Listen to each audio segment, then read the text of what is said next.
अगला न्यूज है कि प्रधानाध्यापक के 6061 व प्रधान शिक्षक के 40,247 पदों के लिए 11 मार्च से 2 अप्रैल तक भरें फार्म।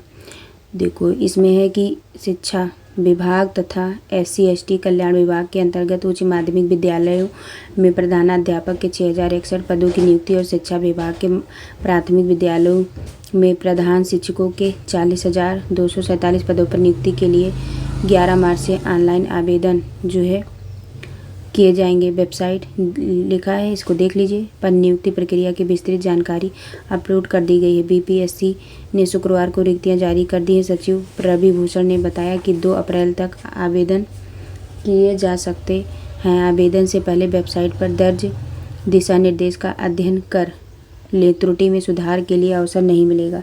दोनों श्रेणी में महिलाओं के 35% सीटें आरक्षित हैं। प्रधानाध्यापक निगेटिव मार्किंग नहीं। प्रधानाध्यापक के पदों पर नियुक्ति के लिए मेधा सूची लिखित परीक्षा के भाग 1 और 2 में प्राप्त अंक के आधार पर बनेगी। लिखित परीक्षा वस्तुनिष्ठ व बहुविकल्पीय आधारित होगी। प्रत्येक प्रश्न 1-1 अंक का होगा। गलत जवाब के लिए निगेटिव मार्किंग का प्रावधान नहीं है। लिखित परीक्षा के लिए पुनर्मूल्यांकन का प्रावधान नहीं है। प्रश्न पत्र का भाग 1 100 तथा भाग 2 50 अंकों का होगा। देखो क्या कह रहा है कि प्रश्न पत्र का भाग 1 100 तथा भाग 2 50 अंक का होगा। 150 प्रश्नों के जवाब के लिए 2.5 घंटे मिलेंगे। भाग 1 सामान्य अध्ययन तथा भाग 2 प्रधानाध्यापक के लिए B.Ed पाठ्यक्रम से संबंधित प्रश्न होंगे। तो ये है जिसने B.Ed किया है उसकी तो चांदी। देखो सामान्य में कुल पद हैं 10,081 और महिला का है 3,529। EWS के 40 मतलब 4,018 और महिला का है 1,408। ESC का है 8,041 और महिला का है 2,814। ST का है 806 और महिला का है 283। EBC का है जो है 10,056 और महिला का है 3,521। BC का है 7,245 और महिला का है 2,538। कुल मिला के 40,247 सीट है और महिला का है 14,000 जो है 93 पद।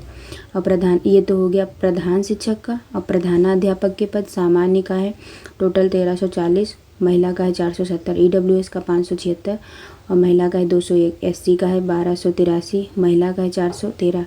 ST का है 128 और महिला का है 41। EBC का है 1,595 और महिला का है 518। BC का है 1,139 और महिला का है 371। कुल मिला के 6,061 कुल पद है और महिला का है 2,014। तो ये है जो है प्रधानाध्यापक के इतने पदों वाला ब्यौरा।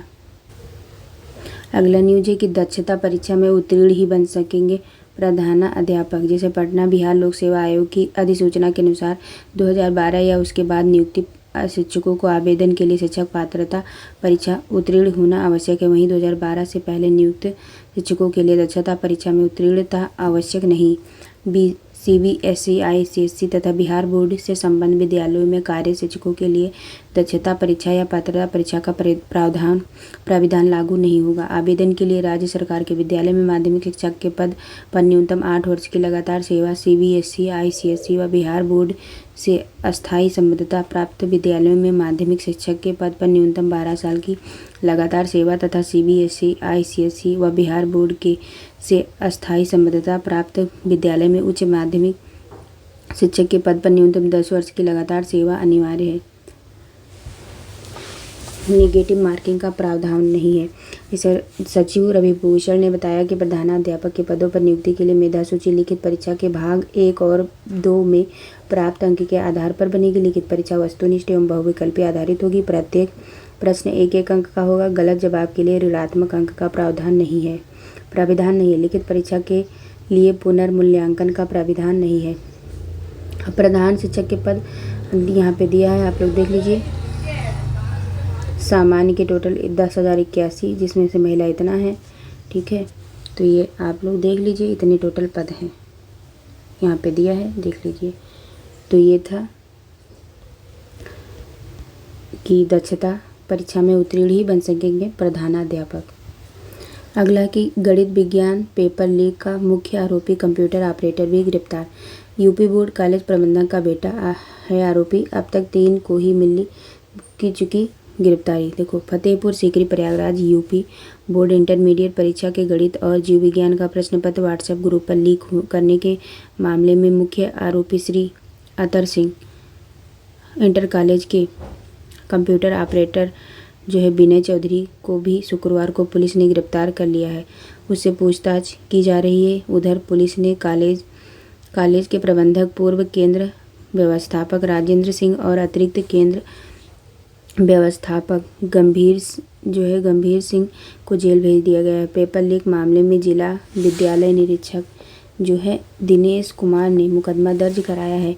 इसमें श्री अतर सिंह इंटर कॉलेज के कंप्यूटर ऑपरेटर विनय चौधरी, केंद्र व्यवस्थापक राजेंद्र सिंह, अतिरिक्त केंद्र व्यवस्थापक गंभीर Singh, static magistrate doctor Gajendra Singh को नामजद किया गया। पुलिस ने राजेंद्र सिंह और गंभीर सिंह को गिरफ्तार कर लिया है। दोनों paper all prelims WhatsApp group पर विनय चौधरी ने वायरल किए। उधर यूपी बोर्ड परीक्षा में पेपर लीक मामले में संबंधित विद्यालय की मान्यता समाप्त कर दी गई। केंद्र व्यवस्थापक, अतिरिक्त केंद्र व्यवस्थापक, स्टैटिक मजिस्ट्रेट, कंप्यूटर ऑपरेटर और अज्ञात के खिलाफ जो है बृहस्पतिवार को ही प्राथमिकी दर्ज करा दी गई है। माध्यमिक शिक्षा परिषद उत्तर प्रदेश बोर्ड के सचिव दिव्यकांत शुक्ल ने बताया कि इंटरमीडिएट गणित और जीव विज्ञान का पेपर परीक्षा के दौरान व्हाट्सएप ग्रुप में डाला गया था। हालांकि उसका परीक्षा पर कोई असर नहीं पड़ा है। तो इसमें यह है कि 22.65 लाख परीक्षार्थी देंगे अंग्रेजी की परीक्षा। शनिवार को यूपी बोर्ड की इंटरमीडिएट में अंग्रेजी की परीक्षा जो है प्रदेश भर में जो है इतने विद्यार्थी मतलब 8,229 परीक्षा केंद्रों पर कुल 22,65,326 परीक्षार्थी पंजीकृत हैं। परीक्षा द्वितीय पाली में होगी। द्वितीय पाली में हाई स्कूल में मोबाइल रिपेयर की परीक्षा 6 केंद्रों पर होगी, जिसमें से 24,024 परीक्षार्थी पंजीकृत हैं। प्रथम पाली हाई स्कूल में जो है हेल्थ केयर व रिटेल ट्रेडिंग की परीक्षा 13 केंद्रों पर होगी। इंटर में संगीत, गायन, वादन एवं नृत्य कला की परीक्षा 531 केंद्रों पर होनी है। हाई स्कूल में 54 और इंटर में 7,720 परीक्षार्थी पंजीकृत है। बोर्ड सचिव दिव्यकांत शुक्ल ने बताया कि परीक्षा की शुचिता को बनाए रखने के लिए लगातार जिलों की अपडेट किया जा रहा है। परीक्षा के दौरान सभी सचल दस्ते एवं पर्यवेक्षक सक्रिय रहेंगे। बृहस्पतिवार को हाई स्कूल और इंटर परीक्षा में 1,546 परीक्षा देने नहीं पहुंचे। दोनों पालियों में ही मानव विज्ञान का पेपर था। केंद्रों पर हो रही नियमों की अनदेखी, तो ये लिखा है, आप लोग पढ़ लीजिएगा। अगला कि अवर अभियंता संगणक व फोरमैन का अभिलेख परीक्षण 5 से 6 को, ठीक है। भर्ती के लिए 206 अभ्यर्थियों की जारी हुई अनुपूरक सूची। अनुदेशक पाक कला का साक्षात्कार 12 को है। ये आप लोग पढ़ लीजिए, जो है इसमें दिया हुआ है, पूरा पढ़ लीजिए। अगला की चयन प्रक्रिया पहले शुरू हो गई, नहीं मिलेगा 2 आरक्षण का लाभ। मतलब इलाहाबाद हाईकोर्ट की ओर से जो 69,000 सहायक शिक्षक भर्ती मामले में याचिकाएं खारिज हो गई हैं। इसमें था कि इलाहाबाद हाईकोर्ट ने कहा कि जब चयन प्रक्रिया पहले ही शुरू हो चुकी तो आरक्षण का लाभ नहीं दिया जा सकता है। यूपी में 69,000 सहायक शिक्षक भर्ती मामले में भी ऐसा ही है। यूपी सरकार की ओर से आर्थिक रूप से कमजोर वर्गों के लिए 10% आरक्षण का लाभ देने का शासनादेश 2020 में लागू किया गया, जबकि चयन प्रक्रिया पहले ही शुरू हो चुकी थी। कोर्ट ने याचिकाओं को राहत देने से इनकार कर दिया। न्यायमूर्ति सौरभ श्याम समसेरी ने शिवम पांडे सहित 25 याचिकाओं पर एक साथ सुनवाई करके उन्हें खारिज कर दिया। तो ये था मामला कि जो है उस पर क्योंकि जो आरक्षण वो 2020 में लागू हुआ है, तो ये जो है मान्य नहीं होगा, ठीक है। ये कई सालों से चल रहा था ये चीज़, तो ये याचिका खारिज। फिर इसमें यह भी है कि इस बार गर्मियों की शुरुआत आते ही आग बरसेगी, मतलब इस बार बहुत गर्मी पड़ने वाली। अगला कि उत्तर प्रदेश शिक्षा आयोग चयन आयोग के आवेदनों की स्क्रीनिंग पूरी हो गई है। प्राथमिक से लेकर एडेड उच्च शिक्षण संस्थानों तक में शिक्षक भर्ती के लिए उत्तर प्रदेश शिक्षा सेवा चयन आयोग के गठन की प्रक्रिया अंतिम दौर में है। आयोग में अध्यक्ष और 12 सदस्य पदों के लिए 900 से अधिक आवेदन शासन को मिले हैं। 15 जनवरी तक के आवेदनों की स्क्रीनिंग पूरी कर ली गई है। अंतिम नामों को मुख्यमंत्री की ओर से फाइनल किया जाना है। इसके लिए शासन स्तर पर गठित सर्च कमेटी ने प्रक्रिया पूरी कर ली है। उत्तर प्रदेश शिक्षा सेवा चयन आयोग में अध्यक्ष एवं सदस्यों के चयन के लिए अधिनियम 2023 की शर्तों के अनुसार अध्यक्ष और सदस्य के लिए बायोडाटा सहित आवेदन 22 दिसंबर से 15 जनवरी के मध्य दिए गए। 12 सदस्यों में 6 शिक्षाविद होंगे, अन्य 6 सदस्य अधिकारी वर्ग से होंगे। चयन के लिए मुख्य सचिव की अध्यक्षता में बनाई गई है। सर्च कमेटी ने तय मानक के अनुरूप आवेदनों के साथ संलग्न प्रपत्रों की स्क्रीनिंग पर सूचीबद्ध कर लिया है। मुख्यमंत्री इसी सूची से तय मानक के अनुरूप अध्यक्ष और सदस्यों के नाम फाइनल करेंगे। मुख्यमंत्री की हाई लेवल कमेटी की मीटिंग किसी भी दिन हो सकती है। मुख्यमंत्री के नाम पर फाइनल करने के बाद ही अनुमोदन के लिए राज्यपाल के पास भेजा जाएगा। राज्यपाल से मंजूरी मिलने के साथ ही उत्तर प्रदेश शिक्षा सेवा चयन आयोग गठित हो जाएगा।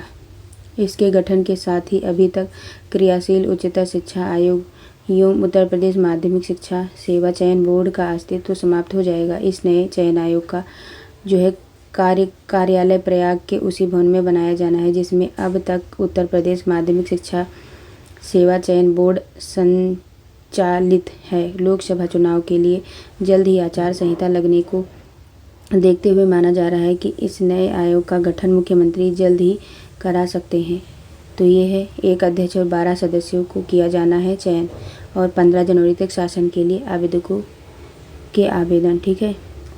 मतलब एक अध्यक्ष और 12 सदस्यों को किया जाना चयन, 15 जनवरी तक शासन के लिए थे आवेदकों के आवेदन। यह भी एक यही चिंताजनक कि मोटापे की चपेट से दुनिया की 1 अरब आबादी, पहले वयस्कों को होने वाली इस समस्या बच्चे और किशोर भी जूझ रहे हैं। 33 वर्षों की अवधि में मोटापे की दर में बदलाव, किशोर और पुरुषों में मोटापे की दर जो है चौगुनी, महिलाओं में यह दर दोगुनी बढ़ गई है, ठीक है। तो ये ब्रिटेन के प्रोफेसर ने हालात पर चिंता जो है जताई है, ठीक। तो ये है, आप पढ़ लीजिएगा, ये पूरा न्यूज़ है, ठीक है। अब यह है कि उत्तर यूपी पुलिस भर्ती में सेंधमारी करने वाला दबोचा गया, ठीक है। ये पूरा है, आप पढ़ लीजिए कि ये तो पढ़ाई की इलाहाबाद हाई कोर्ट के मामले में दायर दर्जनों याचिकाओं को खारिज कर दिया गया। इसमें ईडब्ल्यू को आरक्षण नहीं दिया गया है क्योंकि ये जो है ईडब्ल्यूएस जो है 2020 में आया था और ये उससे पहले का है। इसलिए ये भी पढ़ लीजिए कि अध्यक्ष नम्बम पयागपुर के वित्तीय व प्रशासनिक अधिकार सीज, जब समिति के आरोपों के जवाब के लिए एक और मौका। तो ये पयागपुर बहराइच का है, ये भी आप पढ़ लीजिए, इम्पोर्टेंट है ये न्यूज़, ठीक है। ये आप लोग पढ़ लीजिएगा।